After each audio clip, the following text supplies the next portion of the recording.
കോഴിക്കോട് താമരശ്ശേരിയിൽ മോഷ്ടിച്ച പിക്കപ്പ് വാനുമായി എത്തി കാറിടിച്ച് തകർത്ത് ഭീകരാന്തരീക്ഷം സൃഷ്ടിക്കുകയും വെളിച്ചെണ്ണ മില്ലിന് തീയിടുകയും ചെയ്ത യുവാവ് പിടിയിലായി. വെള്ളിമണ്ണ സ്വദേശി അബ്ദുൾ റാസിഖാണ് പിടിയിലായത്. ഇയാളെ നാട്ടുകാർ പിടികൂടി പോലീസിൽ ഏൽപ്പിക്കുകയായിരുന്നു. കഴിഞ്ഞ ദിവസമായിരുന്നു യുവാവിന്റെ പരാക്രമം. പുലർച്ചെ 1 മണിയോടെ താമരശ്ശേരി ചുങ്കത്തു നിന്നുമാണ് ഇയാൾ പിക്കപ്പ് വാനുമായി കടന്നു കളഞ്ഞത്. പിന്നീട് പുലർച്ചെ 2 മണിയോടെ വാഹനവുമായി കോഴിക്കോട് വെള്ളിമണ്ണയിൽ എത്തിയ ഇയാൾ റോഡരികിൽ നിർത്തിയിട്ട കാർ ഇടിച്ചു തകർക്കുകയായിരുന്നു. പിന്നീട് തൊട്ടടുത്ത് ഇയാൾ മുൻപ് ജോലി ചെയ്തിരുന്ന വെളിച്ചെണ്ണ മില്ലിന് തീയിടുകയും ചെയ്തു. പ്രദേശത്തുകാരൻ തന്നെയായ അബ്ദുൾ റാസിഖ് നാടിനെയും നാട്ടുകാരെയും മണിക്കൂറുകളോളം മുൾമുനയിൽ നിർത്തി. പിന്നീട് നാട്ടുകാർ ചേർന്ന് തീ അണയ്ക്കുന്നതിനിടെ റാസിഖ് ഇവിടെ നിന്നും രക്ഷപ്പെട്ടു. വാഹനവുമായി ഓമശ്ശേരി മാങ്ങാട്ടുള്ള പെട്രോൾ പമ്പിലെത്തിയ ഇയാൾ പിക്കപ്പ് വാനിന്റെ ടയറുകൾ പഞ്ചറായതോടെ വാഹനം ഇവിടെ ഉപേക്ഷിച്ചു.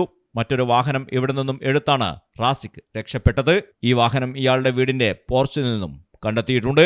CCTV കേന്ദ്രീകരിച്ച് നടത്തിയ അന്വേഷണത്തിലാണ് അതിക്രമം നടത്തിയത് അബ്ദുൾ റാസിഖാണെന്ന് പോലീസ് സ്ഥിരീകരിച്ചത്. ഒടുവിൽ നാട്ടുകാർ ഇയാളെ പിടികൂടി പോലീസിൽ ഏൽപ്പിക്കുകയായിരുന്നു. Malayalam television, Kozhikode.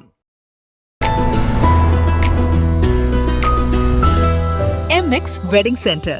Bride night. ഗ്ലാമറും ഗ്രേസും ഒരുമിക്കുന്ന സാരികൾ, ട്രെൻഡി ലെഹങ്കകൾ, എലിഗന്റ് ഗൗണുകൾ.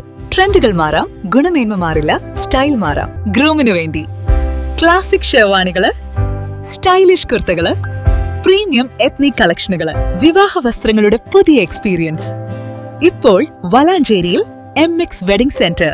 22 വർഷത്തെ പാരമ്പര്യവുമായി വളാഞ്ചേരി കോഴിക്കോട് റോഡിൽ. വളാഞ്ചേരിയിലെ ഏറ്റവും വലിയ bridal showroom. MX Wedding Center, Valancheri, Pattambi, Kootanad, Koppam and Kecheri.